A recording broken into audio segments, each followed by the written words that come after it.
Is I'm audible? Right, guys. So thank you, guys. So, guys, today we have been going to discuss about is something an introductory part to the object oriented actually, guys. Right. So yesterday we have been seen about the list object actually, guys. So we have been seen how to create a list. That is what we have been got discussed. And apart from that, we have been seen how we are going to go for something like what we can say that create a list. And what we are going to do is simply I'm going to be working with something like I can see how do you slice and how do you index? How do you go into the slice and how do you going to index? So slicing and indexing a list actually, guys. So I told about what is the basically the starting point, what is going to be the stopping and where you want to step.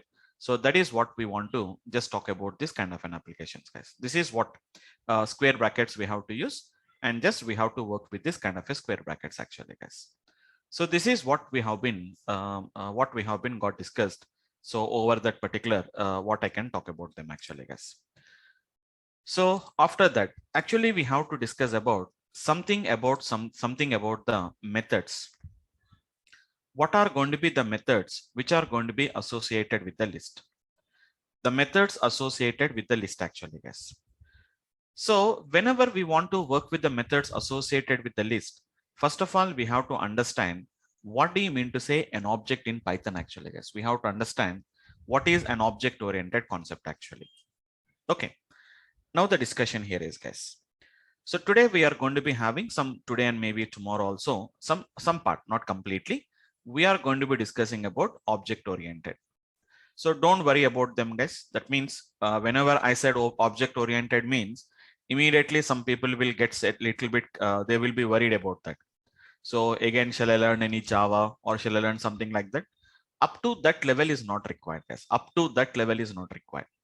Just basically you have to understand the concepts of object oriented. We really don't require much about that. So maybe some people who already having the idea about them, for them there is not a big for them it is not going to be a big problem. But for the people who having some, that means who do not have any idea about any object oriented style, if you really don't have complete zero knowledge about object oriented, so for those people you have to read some extra articles on this and we have to study them. I'll show you from where you have to get all the resources actually. Okay, so let us talk about this particular application. So before going to the object oriented, what type of programming languages we used to have it actually? So we used to have a language, what we used to call it as a procedural language. Actually, if you talk about history about how the evaluation of various style of languages, the various style of programming languages. So first we used to have some kind of a structural programming style. After that, we have got procedural style. After that, we have got an object oriented style. So before the object oriented, we are having a procedural language, a procedural style of programming actually, guys. A procedural style programming, what we used to have it actually. A procedural style programming is what we are going to be having it actually. So whenever I ask about, whenever if you want to talk about the best example of a procedural language, so everybody can say that, which is going to be nothing but C language. The C is going to be the best example of a procedural language, right? C is going to be the best example of the procedural language. So when you go to the C language, when you started learning C language, the first point they will say is C is a procedural language. So before the procedural, we used to have a structural languages used to be there. Structural has become procedural, procedural has become object oriented. Still as of now, still we are following the notation of object oriented. So right, as of now, we don't have any new other style. So which has been dominating this object oriented as of the object oriented style. First of all, let us talk about what is the main problem with the C language. What is the main problem with the procedural language?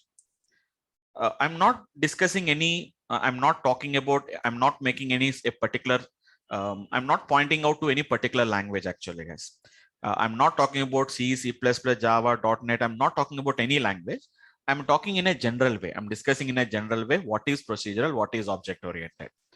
But to make you understand the concept, I have to follow some language. No? So basically, I will follow the Java standard actually. So even some people may ask me doubt. So why don't you follow the Python style? Python style, we have not yet started much about that. So, and even in Python style, if I make it the understanding, it's a lot of confusion. That's why we'll follow some general style, the Java, C Sharp, whatever that particular standard languages will follow the same style actually, guys. So let us talk about a procedural language. Actually, in a procedural language, basically some points will be unconnected, guys. So don't worry. So finally, I'll tell you some small conclusion. If you can understand the conclusion, that is sufficient to learn the Python actually.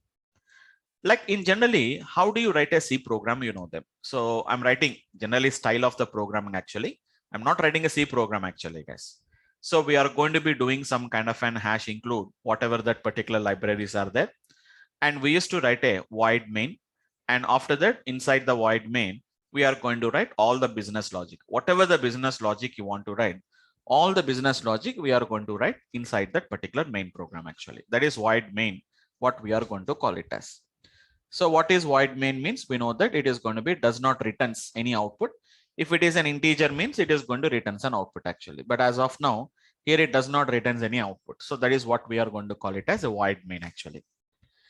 Now, so whatever the total functionality is there, carefully, if you look at the total functionality, all the functionality we have to write in a single program called as a main program only. The total code we have to write within the same program.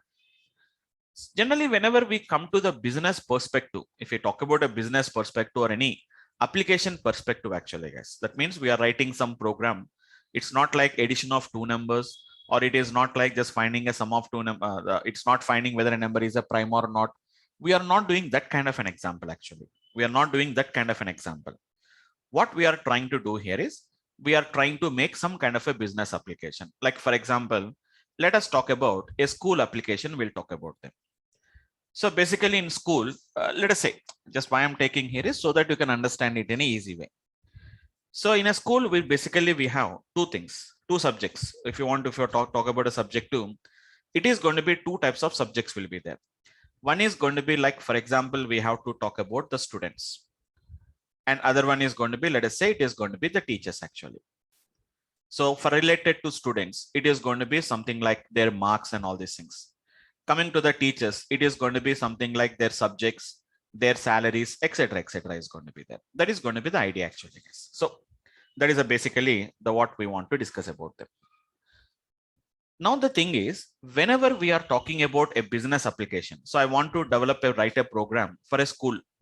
So we have to write all that code, whatever that is related to handle the students, to handle the teachers. Everything we have to write in the same program. We have to write it. I cannot divide into two programs. If you divide into two programs, so you can divide in two programs. But if you want to work with the students, we have to run the students program. If you want to work with the teachers, we have to run the teachers program. So like this, it is going to be some multiple programs we have to write it. But in clients don't require, the client does not want to do like that. Everything has to be integrated in the same program only. So basically in procedural languages like C language, basically we are going to do some declaration of variables, basically. Declaration of variables. Look at the carefully. Whenever we talk about the declaration of variables, like for example, every student will have an ID. So we have to declare one ID. So every student will have some kind of a name. So we have to declare one variable for a name. Maybe ID is an integer and name is going to be, let us say it is a string actually. I'm writing in a general way, string or char does not matter. And let us say that we are having three marks are there. Let us say integer, let us say M1, integer M2, integer M3. Just an example I'm talking about. So one ID, one name and 3 marks. Let us say that this is the information what I want to store for one student actually, guys. So to store this particular 5 values, one ID, one name and some 3 marks, totally I'm going to require 5 variables. Totally we require 5 variables for one student. For example, if a class contains, for example, 50 students are there, then what we have to do now? Each student 5 values, ID, name, M1, M2, M3. For 50 students, obviously we have to go for, generally, let us talk about them. For 50 students, we have to go for 50 into 5, which is going to be nothing but it is going to be 250 variables. We have to declare it actually. Or some people are suggesting that we have to go for the array concept. Yes, absolutely. We can go for an array concept. So ID of 50, ID of 50, student name of 50, M1 of 50, M2 of 50, M3 of 50. We know the general problem with this particular array actually. Once if you declare 50, you can work only with how many values only. It is going to be the 50 values only. Now tomorrow, if I have another, for example, if I have another student has been added now, then what we have to do? 51 students are there. So then I cannot accommodate into this 50. I cannot add it to the existing array. Again, we have to change the variable size. Again, we have to store all the 51 names. That means as the numbers increases, as the number of students increases, I don't know. It's a dynamic. Maybe today you may have, let us say 50 students. Maybe after 1 year, you may have 60 students. So how can you decide this? You will be having 50 or will be having a 60. So that is a fine case. Okay, that is a fine case, but handling that kind of a situation is going to be a little bit difficult because we don't know how many are there actually.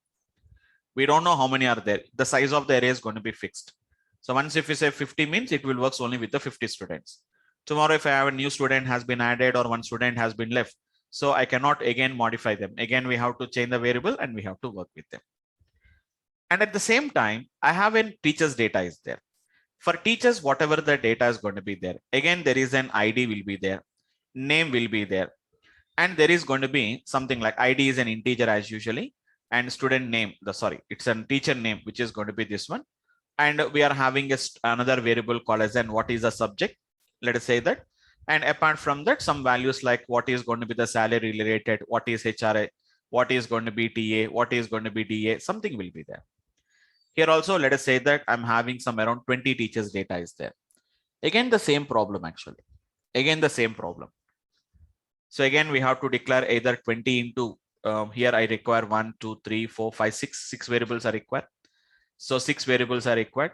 So 20 students means, which is going to be 6 into 20. Again, I have to declare 120 variables. Or I have to go for an array concept. We have to go for ID of 20. So I can work only with the ID of 20 variables. Tomorrow, if you want to work dynamically, we can't work with them. Programmatically, again, we have to start from the beginning. Again, we have to change it to 21. And again, we have to start storing the data. But every time it is not possible like that. That's why. And one more thing, all of them are going to be written into a single block of program. Everything we are going to be writing in a single block of program. Students will have an ID. The teachers will have the ID. Students will have a name. The teachers will also have a name. So if you observe carefully, there is going to be some kind of a conflict between one subject. So there are two subjects are there. One is a teacher, one is a student. But there is going to be some kind of a conflict between these two is going to be coming actually. There is going to be some conflict. And one more thing actually, guys, we are not here to become an expert in object oriented. We are here to only understand what is object oriented. So in a simple terminology, I don't want to discuss about like technical definitions and all these things. I don't want to discuss about them. Just an idea about that, which is going to be just basically how we are going to be gets working. In general discussion, I'll do it actually, guys. Easy to understand in a general way. I'm discussing about that.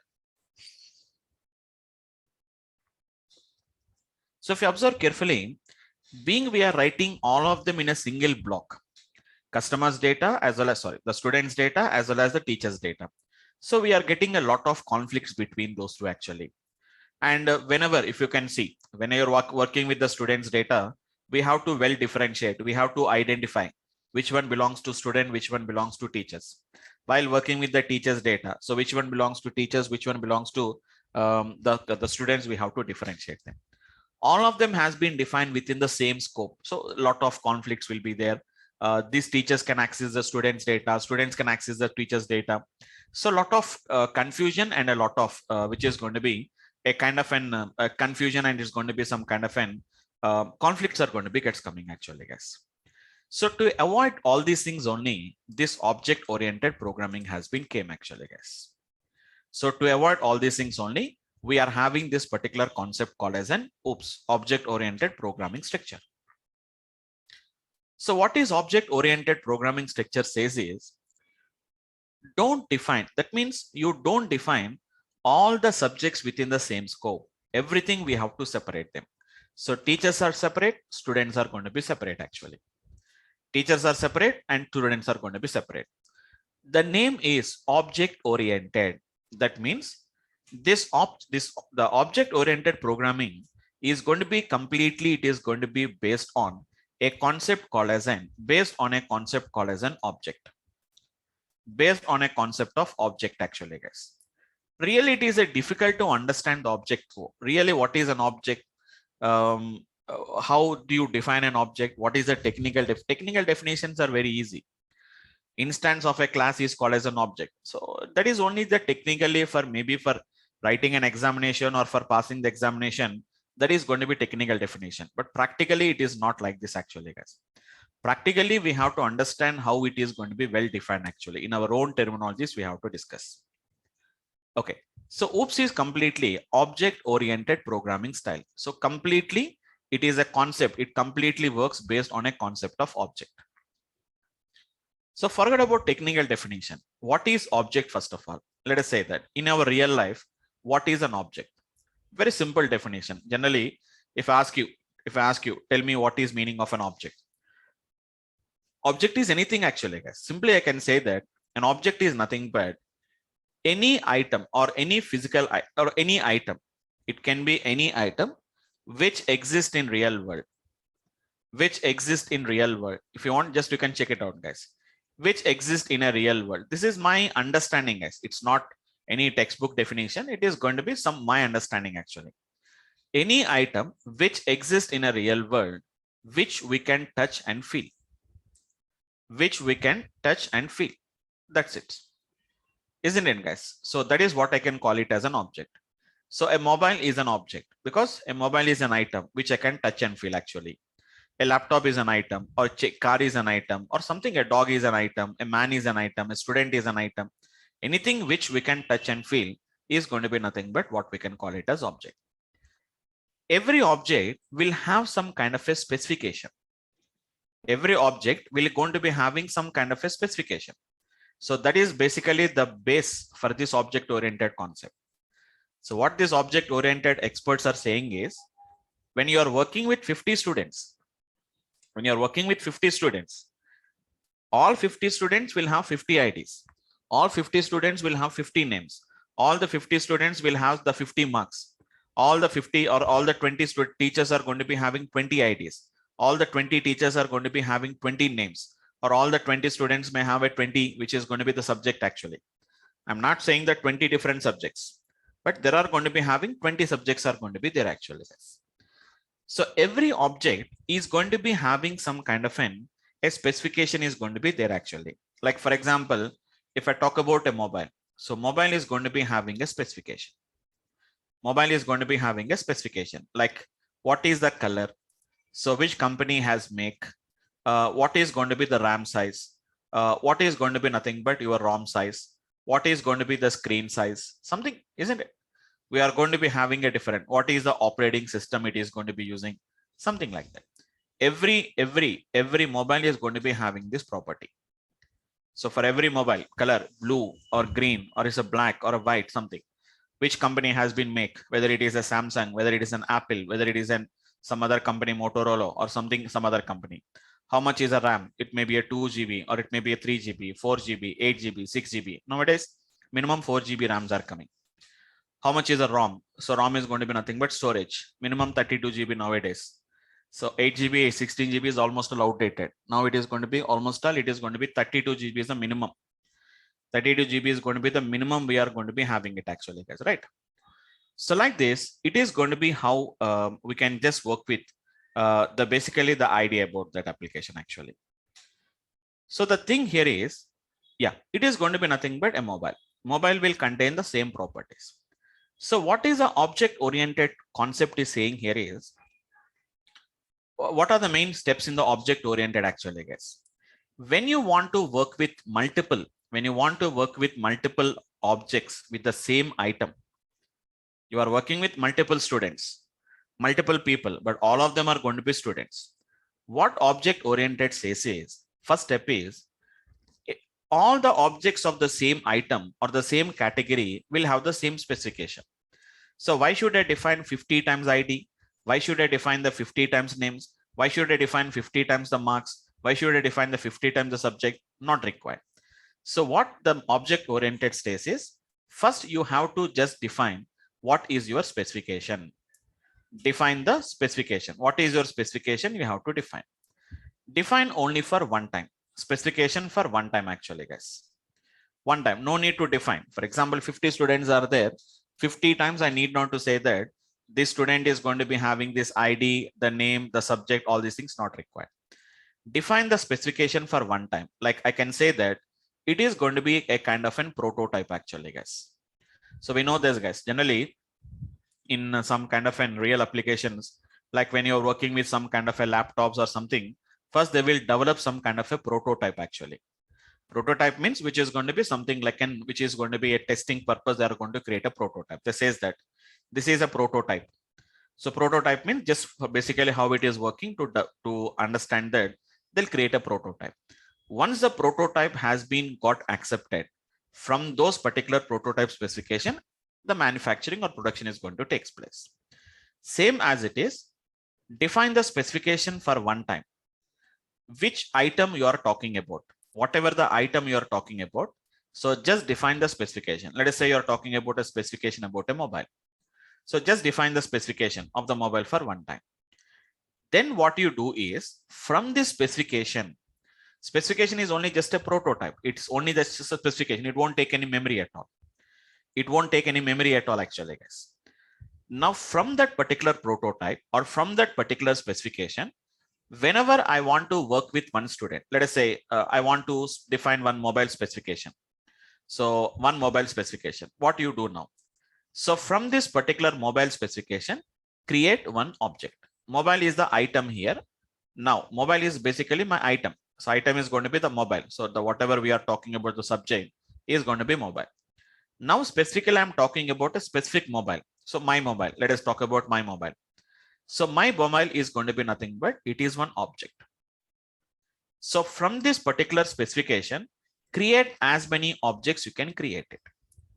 That means we are just getting into some physical existence actually to understand it in an easy way.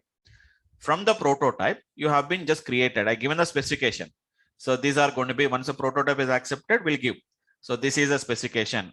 Based on that, it is going to be gets the manufactured actually. The manufactured item is going to be the actual object, which we are going to be using it actually. Same here also. Define the specification for one time. And after that, what we have to do is just create a simple copy, you can say that. Or I'm going to say that it is an instance. Instance from the specification. That particular copy or that instance of that particular specification is going to be nothing but I call it as an object. I call it as an object.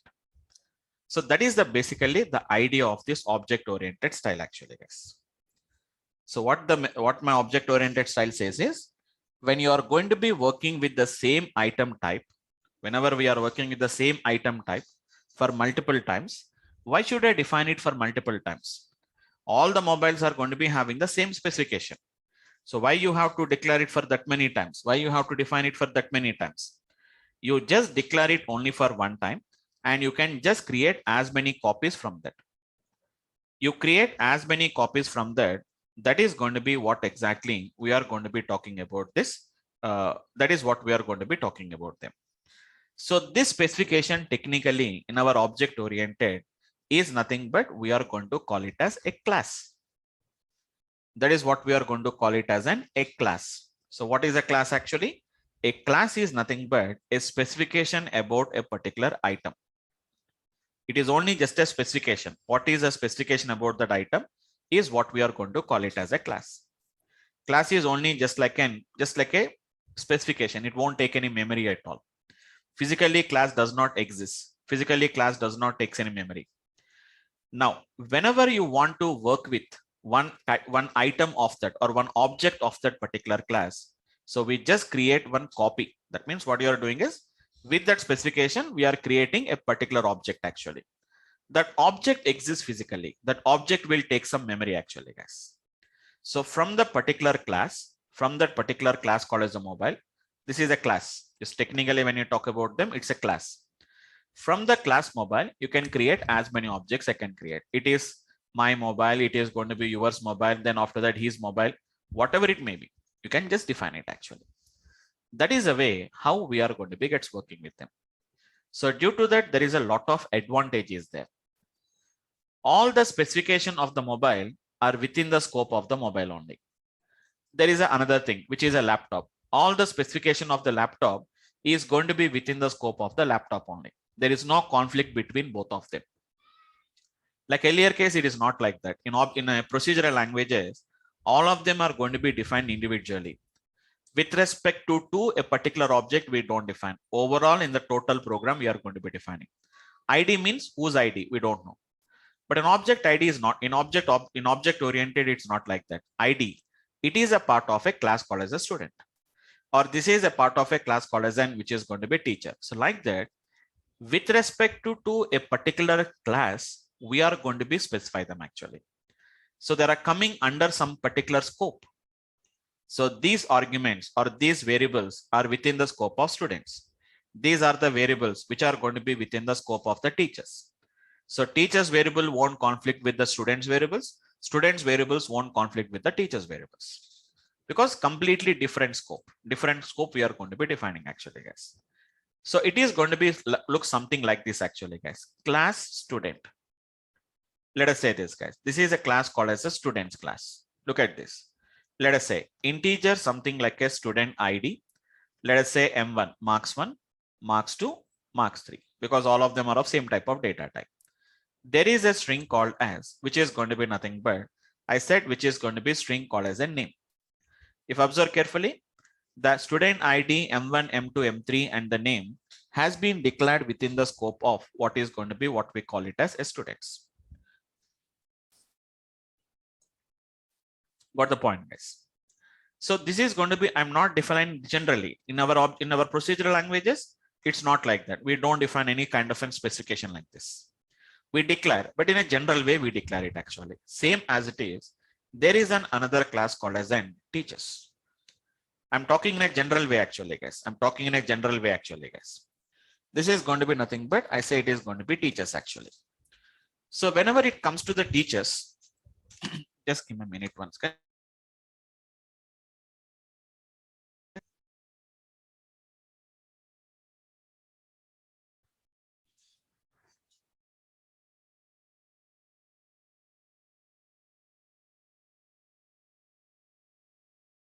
Coming to the class teachers, that means whenever we are working with the teachers as a class. So teachers is one class here now.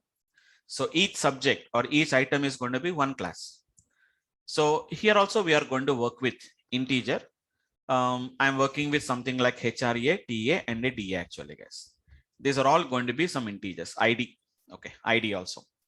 And coming to the string, it is going to be something like name, comma, which is going to be the subject actually. So if you observe carefully, there is a variable called as a subject. So this does not conflict with the students. It will, because it is only within the scope of the teachers. HRA, TA, DA, they are going to be within the scope of teachers, but not within the scope of the students. Whenever we talk about M1, M2, M3, they are going to be only within the scope of the students, but not within the scope of the teachers. Like that, we are defining their level. That means we are defining their limitation actually, guys. So from here up to here only you can work. Beyond that, you can't access them. You can't access them and you can't manage them actually. You cannot access them. You cannot work with them. But here it is going to be like this actually, guys. But whenever it comes here, it is going to be works in a different way actually. Like that, within the scope of a particular class, we are going to be limiting that particular variables. We are going to be defining them actually, guys. Now, these are only specification. They don't take any memory actually, guys. They don't take any memory. Now, how do you work with the students now? Let us say that the first student came. The first student is an object. Here, the students is going to be nothing but a class. Now, one student has been came. Student is nothing but one student who is going to belongs to the student class only. So one student, I'm talking about only one student now. Now, one student has been came. So how do you define, how we are going to be define his particular specification? How do you define his name? How do you define his SID? How do you define his marks? How to define his marks? All these things, how to define it actually. I told you, class is the class is going to be only just a specification. It won't take any memory and we can't work with them actually. So how we are going to be gets working with this? So to understand this, simply what we have to do is we have to create an object. We have to create it actually. If you want to work with, if you want to store some data, we have to work with some kind of an, what we have to say is we have to create one object for this actually. We have to create one object for this actually, guys. So I'm writing in a general way. I'm not writing in any particular style. In a general way, I'm going to be writing this actually, guys. How do you create, for example, the student one, for example, simple application, guys. This is the way how do you do it actually. Simple. Students S1. So don't worry whether it is Java, whether it is Python, whether it is, does not matter. It's easy to understand. I'm talking about this one. Student S1 is equivalent to, which is going to be new students. So here students is going to be nothing but name of the class. S1 is going to be nothing but it's a name of the object. So here S1 is nothing but an instance. Don't say it's a copy. It is an instance. The physical existence of the specification is going to be this instance actually. So the mobile is having a specification. So whatever the mobile I am using, that is going to be the real existence actually. That is going to be the object actually. But whereas the mobile is going to be nothing but just it is a class. Whatever the item or whatever the object I am using, that is going to be actually which is physically existing actually, guys. So this is how we are going to define one new student now. Now what happens now? One S1 object was created. Now within the S1, whatever the variables we have been defined, all variables will come within the scope of S1. SID, M1, M2, M3, and it is going to be the name. So this is the variables, whatever we have been specified, all these variables will come into the S1 object actually. So whatever the specifications we specified, for example, I talk about a mobile. So this much RAM, this is a color, this is a RAM size, this is a screen size, this is a make. So every mobile we manufacture or every mobile we are going to be produced will be having those specification actually, isn't it? So now the student one is the object. This S1 is going to belongs to which class, which is going to be the students class.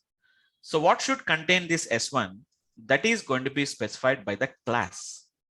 Automatically, however the class is defined, how that particular class is defined, with the same way, whatever we have been defined there, automatically it is going to comes into the S1 actually, guys.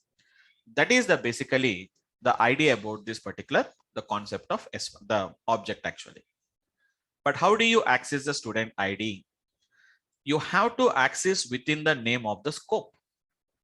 So this SID, M1, M2, M3 name belongs to the S1 object. So if I want to represent the first student ID, SID is equals to 1001.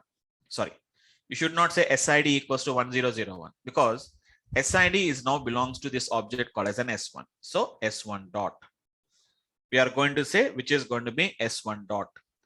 S1 dot, which is going to be S name, which is going to be like, let us say some name Vamsi. What is this S1 dot M1? How many marks he has been got? 60. S1 dot, which is going to be M2, let us say 75. S1 dot, which is going to be M3, which is going to be 80. Something like this actually, guys. Hope you understood the technique actually, guys. Normally, if you work with arrays and all these things, I have to say like this: ID of 0, ID of 1. If you want to say fifth, I have to know what is an ID, what is an index. All these are a little bit confusion concept actually. You are representing all the student IDs with a single variable, but here it is not like this actually, guys. It is going to be S1.SID, S1.SName, S1.M1, S1.M2, S1.M3. What is S1? S1 is nothing but the name of the object. To which class it belongs to? This specification, whatever the variables that we have got, that is going to be defined by your class specification. Whatever the class specification is there, same specification will be given to this particular. It is what we call it as the object will inherit all the properties of that particular class. You know what is meaning of inheriting? It's nothing but a kind of an copying. Whatever the copying inherited, I inherited from here. So how I have been copied from here, the same thing is going to be done here now. So S1 is going to be inherited from this particular, the student class. Now, how about a second student now? It is going to be nothing but if you want to define a second student, then again the same specification. S2 is equals to, object name should be different, is equals to, which is going to be new students. Again the same specification. Now a separate object is created, S2. Again, what is the within the S2, what will contain? Again, you will get SID, again we'll get M1, again we'll get M2. We are going to get the M3. We are going to be getting the M3 and we are going to be getting the name actually.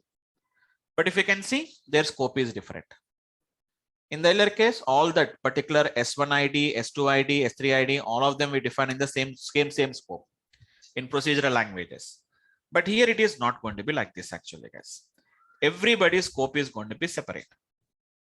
Everybody's scope is going to be separate actually, guys. We don't work with the same scope actually.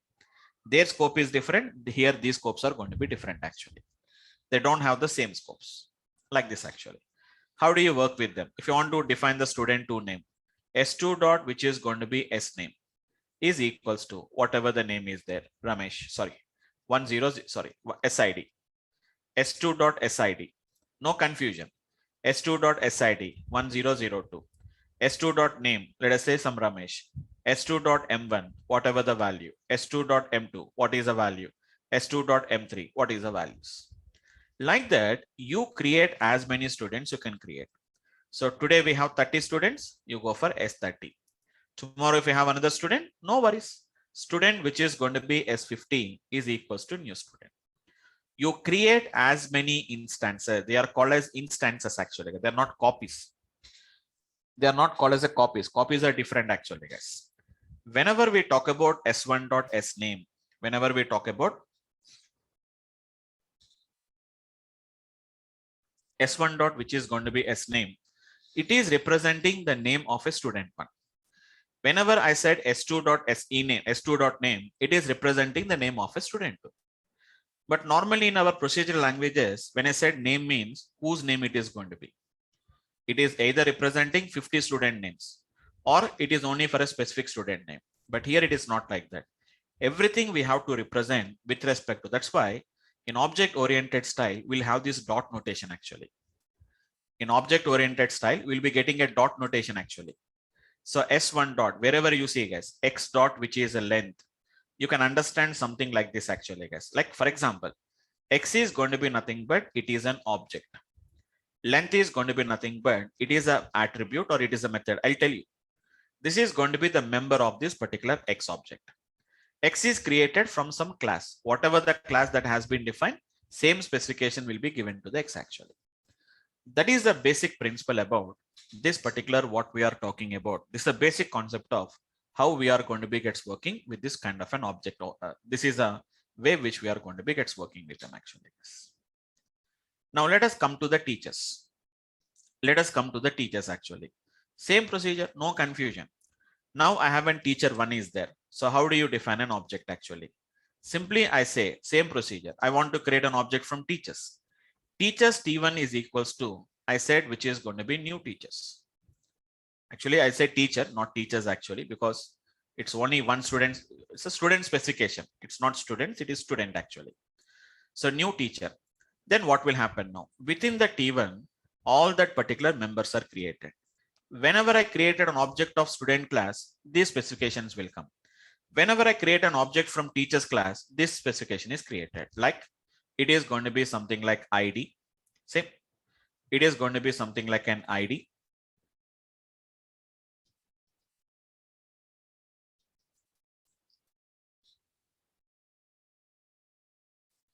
Just a minute, guys.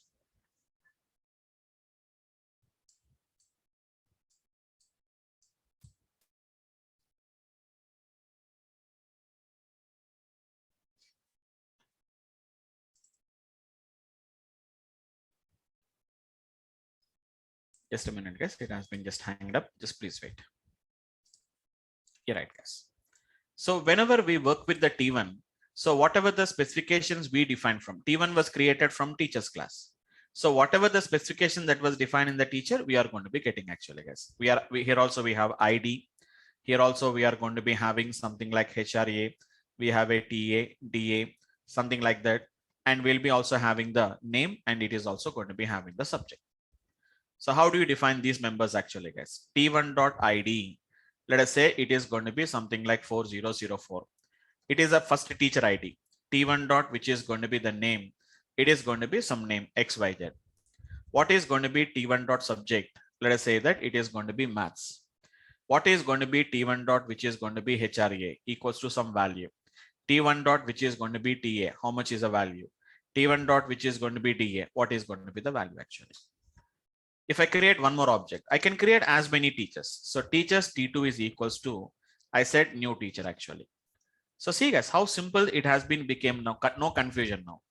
Now it is going to be T2. Within the T2, again, same names, ID. So T1 and T2 are created from the same object. Sorry, from the same class. So whenever they are created from the same class, automatically both of them will have the same specification. They don't have any different specifications. It is ID, which is going to be HRA. We have a TA, we have a DA. We are having a name, we are having a subject, and all these things we are going to be having it actually. Specifications will be the same, but values will be different actually. The values are going to be different actually, guys. So how do you access that particular variables? By using object name dot, we have to access them, guys. We have to access with the name of the object name dot, whatever that particular name of the variables. They are nothing but variables only, guys. You can just, they are M1, M2, M3, name, ID, okay, and which is going to be subject, which is HRA, DA, DA. All these are going to be nothing but what we are going to call it as variables. You know what is a variable actually, guys? You can give a value, you can set a value, you can get the value. So there is a variable is there, X is equals to 10. I can say print the value of X. So here we are setting the data, you are setting a value. Here we are going to be getting the value, isn't it? Same as it is, these variables also, you can set the values, you can get the values. I want to print what is the first student name. Print which is going to be s1.id. I want to print what is going to be the first teacher name, which is going to be it is going to be t1 dot, which is going to be the name, something like that. You can give the value, you can get the value, anything what we can do. So nothing is there.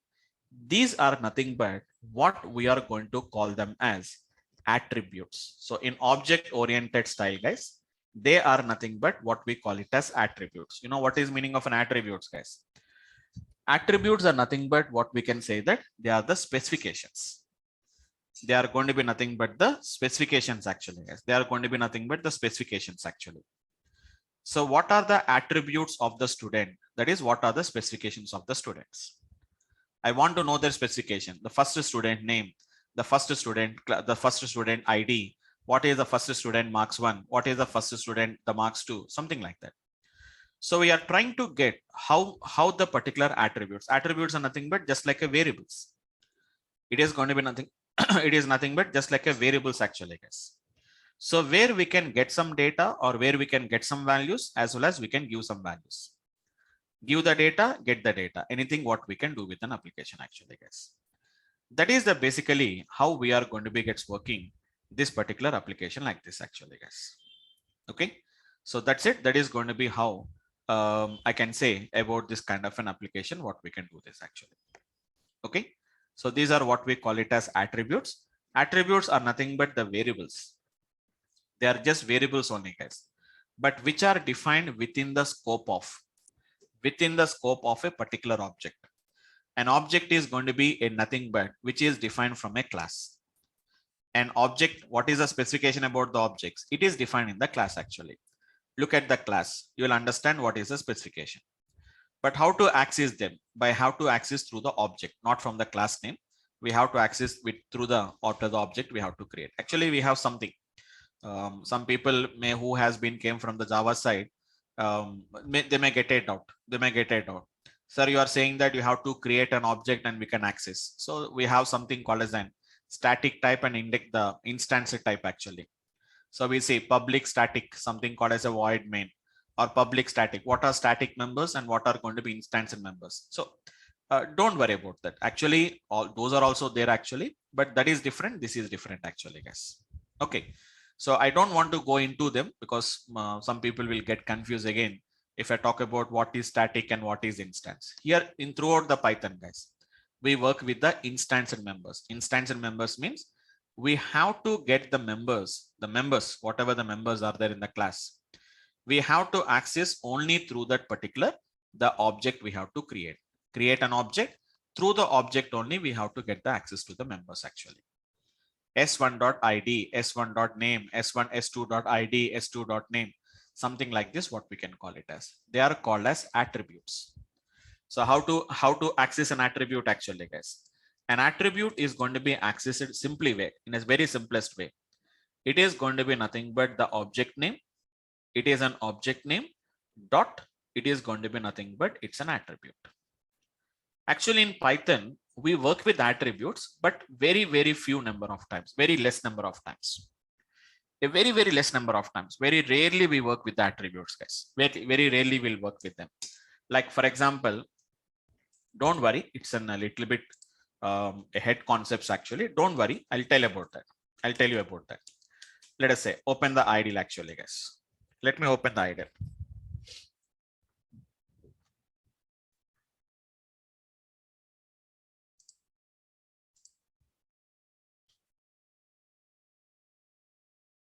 Yeah. Don't worry about them, guys. Just it's a small idea. Don't worry. If you understand well and good, otherwise leave it actually, guys. So if you observe carefully, x is equals to 4 plus 5j. X is equals to 4 plus 5j. So here, so don't think that that is something different actually, guys. So something complicated. No, in mathematics, you have been learned now 4 plus 5i. That is complex data type. That is going to be nothing but it's a complex data type actually, guys. So any ideas, guys? Complex data type mainly contains two values. What are the two values actually, guys? Anyone? What are the values of complex data type, guys? There are two values will be there. One is a real, another real one number is and imaginary number. Yes, these are nothing but you can treat it as an every real number will have the two properties. Every complex value, any complex number or any complex value will going to have a two properties, real and imaginary. So here I can say complex is nothing but like a class. Complex is going to be nothing but it's a class. Now have a look at this one. It contains two properties. Observe carefully. X dot, I can say real, execute. It will tell you what is a real value. X dot image, it is going to tell you the imaginary value. Observe carefully. The style of object oriented style. So don't worry, I'll make you understand them. Sir, what is X here now? X is actually an object which is going to be created from a class called as a complex class. Complex is a class, X is an object. But sir, you didn't written anything like complex X is equals to new class. In Python, we don't write it actually. We don't require. Automatically, the object will be created actually. Once you say X equals to 4 plus 5j, immediately one object of the class called as a complex will be created. Okay. But anyhow, whenever we want to access, attributes are nothing but just like variables, guys. Attributes are going to be nothing but just like a variables. They are going to be nothing but, just give me a minute, guys. Just give me a minute once.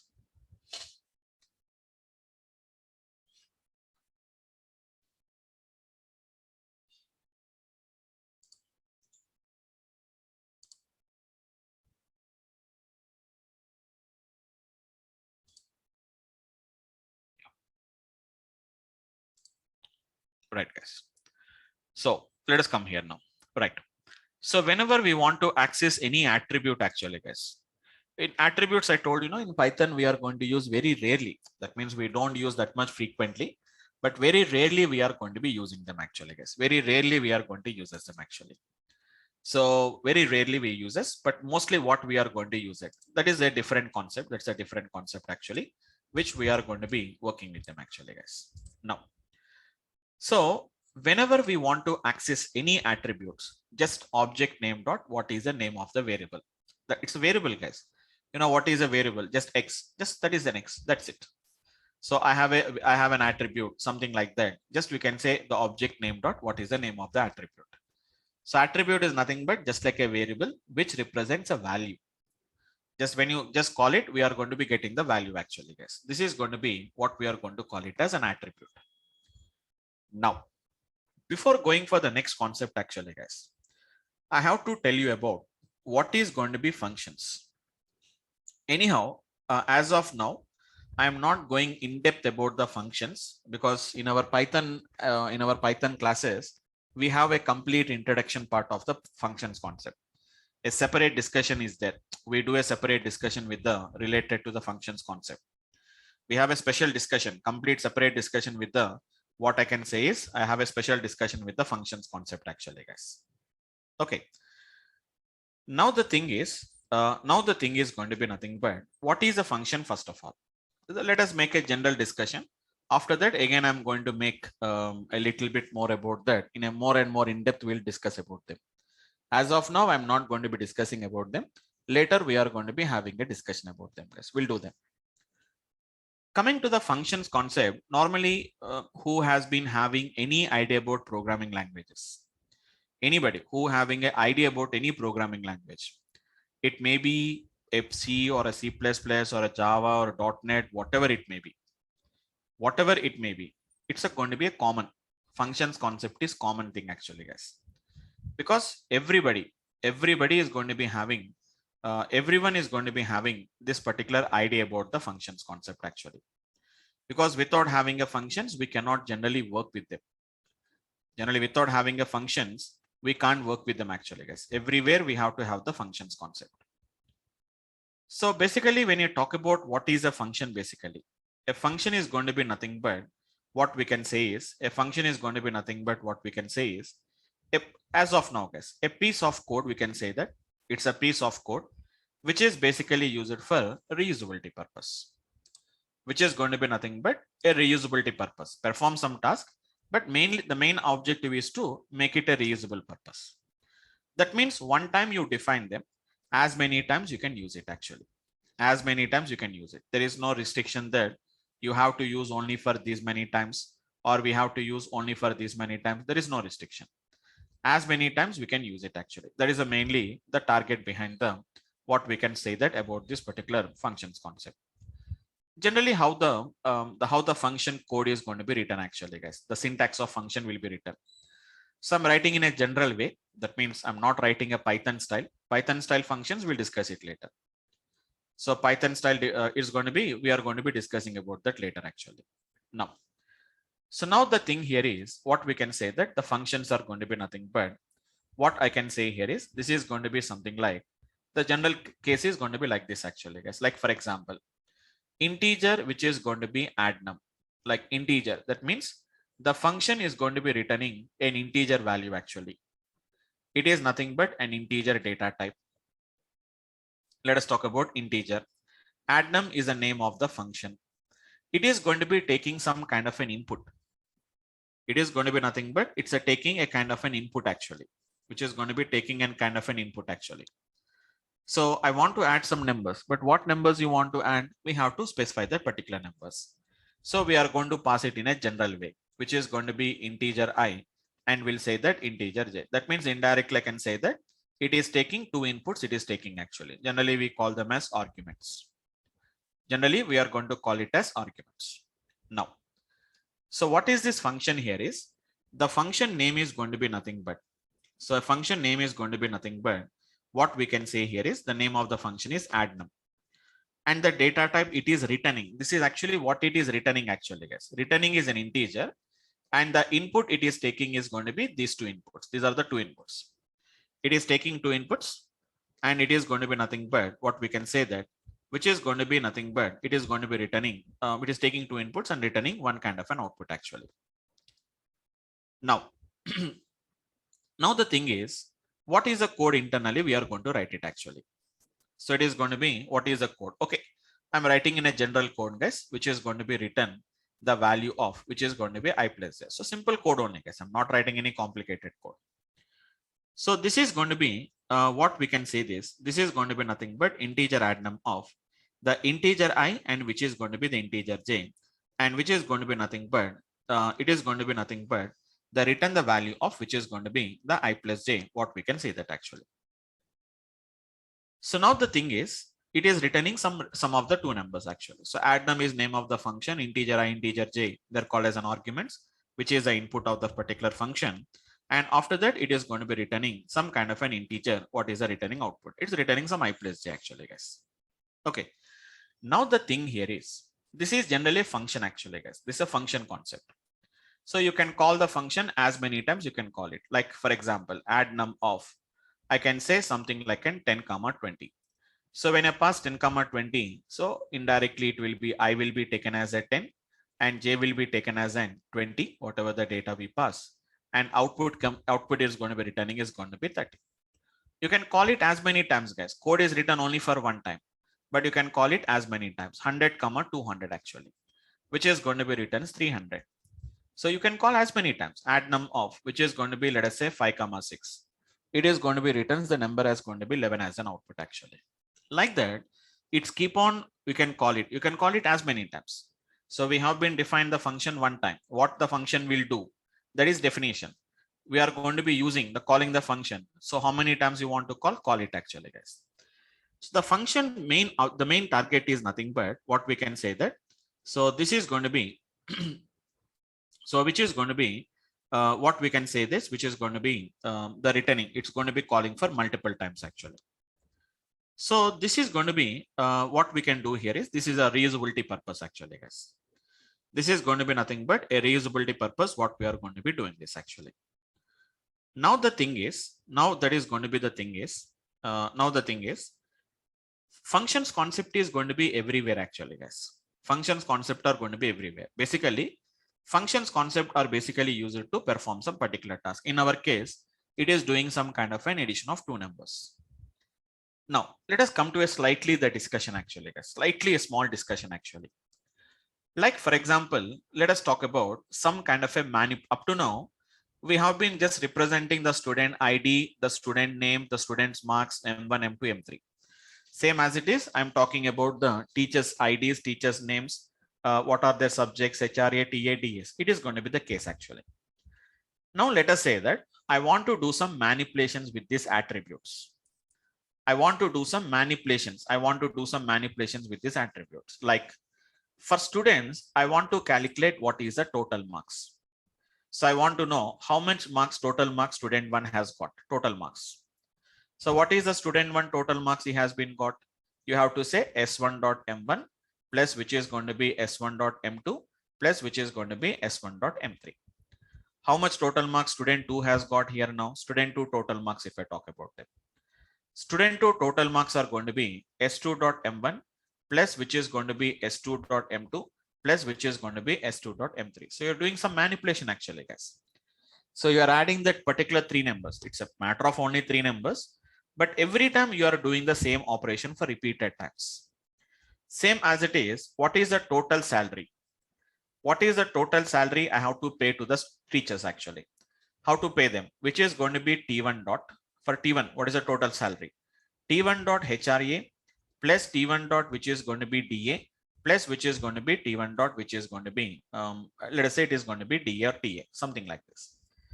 So what about the teacher 2? It is going to be T2 dot which is going to be HRA plus T2 dot which is going to be TA and which is going to be T2 dot which is going to be the, let us say TA actually, like this.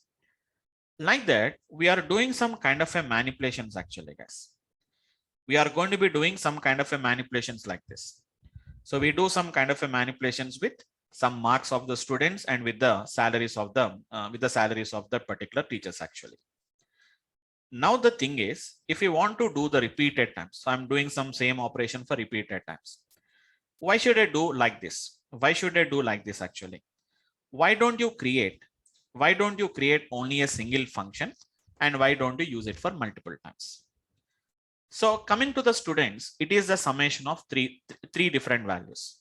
Even for teachers also, we can do a three different type of values actually.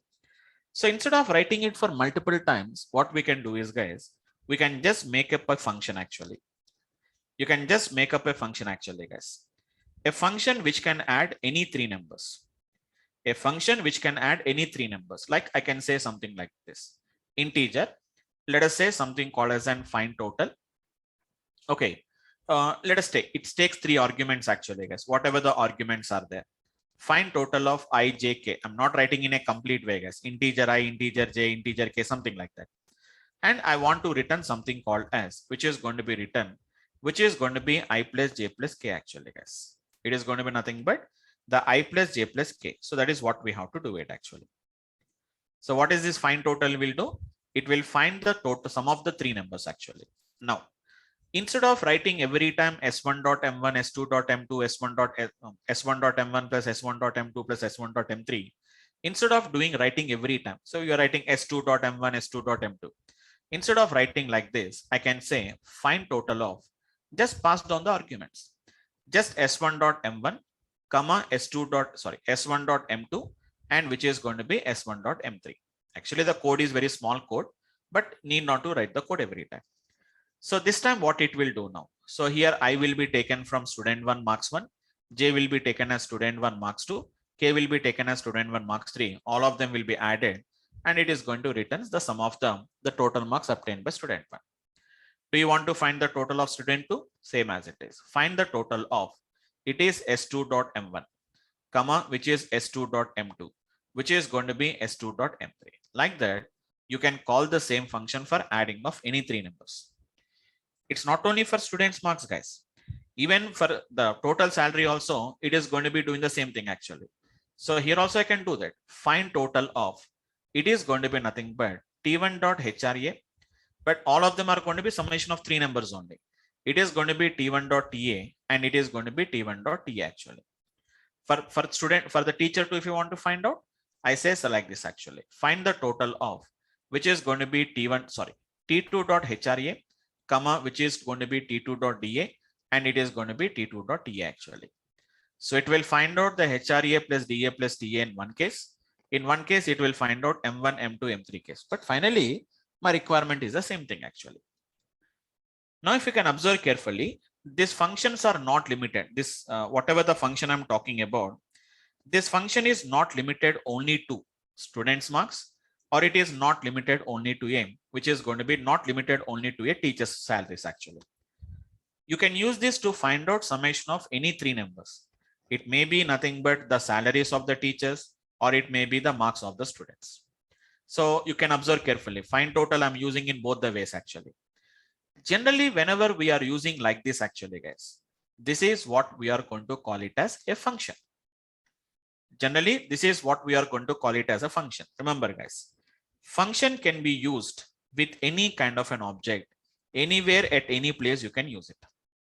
At anywhere, at any place you can use it actually. That is what we call it as function. I'm not limiting this function saying that you can find out only the total of only the students marks, or you can find out only the total salaries of only the salaries of that particular the teachers. It can be used for any kind of an application, guys. You can use it for any kind of an application actually. So how we are going to be doing this? Now what we are going to do is, guys, simple technique. Observe carefully, guys. Same as it is the class, the same previously. Class which is going to be nothing but it's a student. So integer which is going to be ID, and I said M1, M2, M3. Next, which is going to be now in the earlier case, find total is not limited only to the teachers, or find total is not related only limited to the marks students. That's why we have to tell whether you are calculating s1.m1, s2.m2, s2.m3, or whether it is t1.hra, t1.ta, t1.da. Like this, we have to specify them. Now to make it a little bit convenient, the same function I'm going to be defining within the class actually, guys.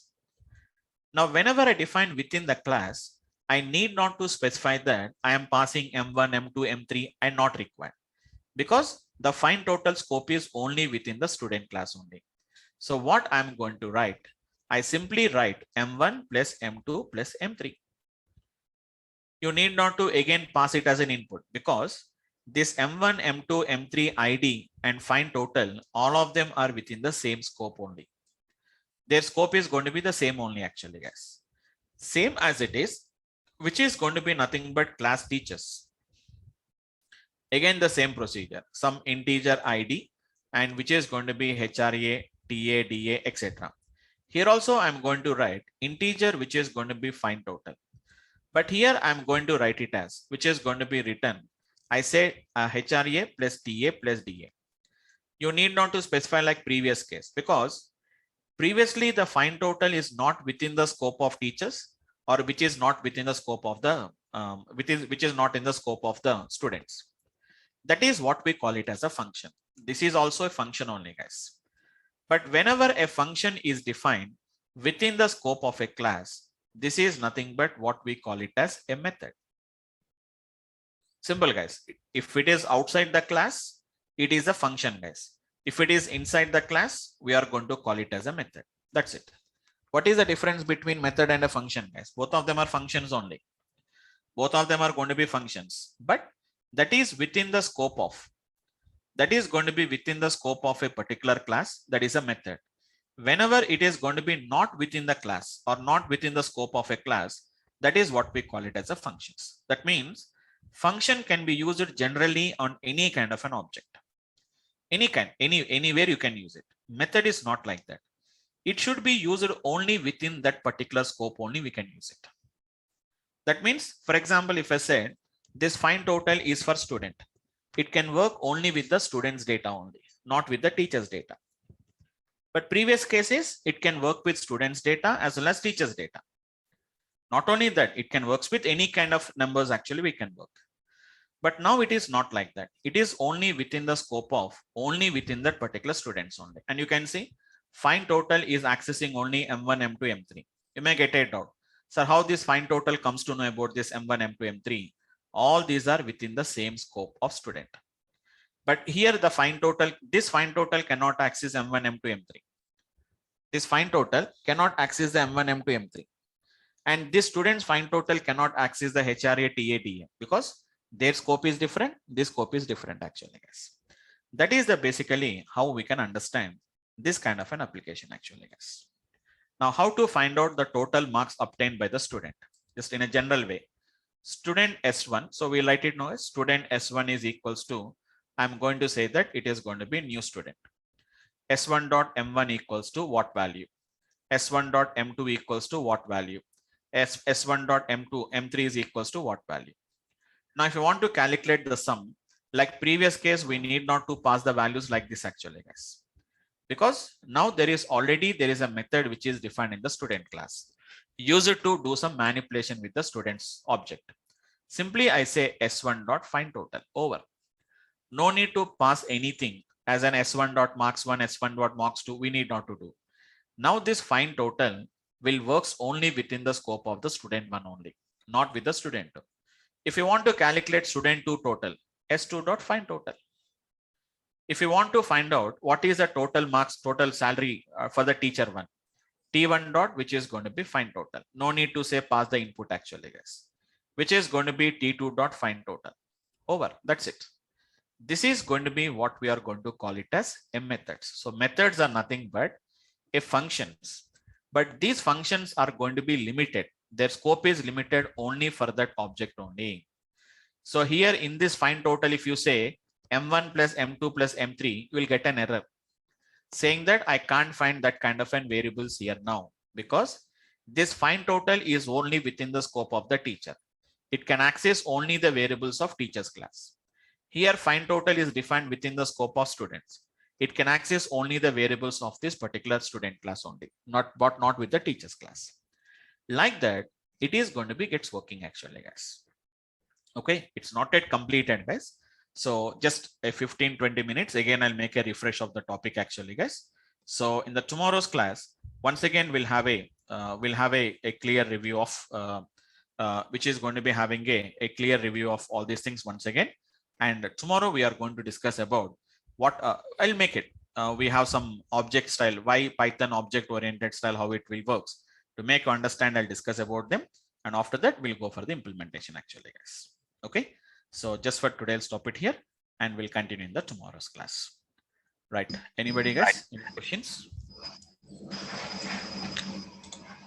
Hi, Vamsi. Just one quick question, not on the class, but just on the logistics. So one is I've been trying to reach the backend team, but I'm unable to access the Durga's videos on Python. No, it's not yet given the access to you. It's not yet done. So I'll do it actually. Okay. So there is one procedure is there. So actually, not all the student has been got registered. Still, some people are yet to join because they have been joined in yesterday's and day before, 2 days, 3 days back only they joined. So maximum, as I told you, by the end of this week, this batch will be gets closed. We are going to close the batch. So maybe by Monday, I'm going to give you, I'll tell you the procedure. There is a small procedure we have to do that. Just nothing is there. Just a login has to be created. Where to create the login, I'll tell you. Once if you all of you create the logins, so my backend team is going to give the access to all the videos at a time to all the participants. Because one by participant, we cannot spend that time. So once if everybody is done, we are going to give you the access to the videos. Okay. Okay. I've already registered. All right. That is one. The other thing is there a group? Because I think today when the class was delayed to start, 15 minutes is okay, because then when it became 20 minutes, I wasn't sure if I was in the right link. And there was no communication. Actually, there is an intimation will be there. Anyhow, we'll be having a group is also will be created. Telegram group will be created. In the case any kind of some kind of a delays will taking place, we'll generally inform you in that particular.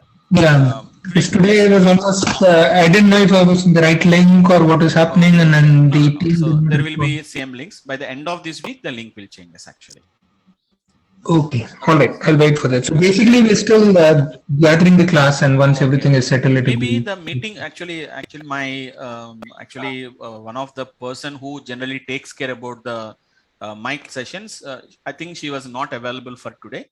So another team member is taking care about them. So they don't have the idea about when to start them. So today it has been happened. The same thing has been happened actually. Generally, I may join a little bit late, but generally the meeting will be started actually. Generally at 6 p.m. they will start. Yeah, that's what happened yesterday. Today I wasn't sure. Okay, no problem. Okay. We'll do that. So no worry, we'll create a group just generally for that kind of a communications. We'll create a group for that. Okay, fine. Right, guys. Fine, guys. A little bit. Yeah, it's class it at 6 o'clock, but generally because beginning classes, no, so we'll start it. Generally 6:10, 6:15 is generally generally the session starts actually, guys. Okay. So that's it for the today's class, guys. So thank you guys for today, and we'll meet up in the tomorrow's class. Same link, guys. Same time you join them, and tomorrow we'll finish off all the things basics, and then I'll start with some methods associated with the list object actually. Okay. So hope all of you are fine with this, guys. Right. So fine. Already 7:35, guys. So let us end up the session for today, and we'll meet up in the tomorrow's class. Thank you all of you guys.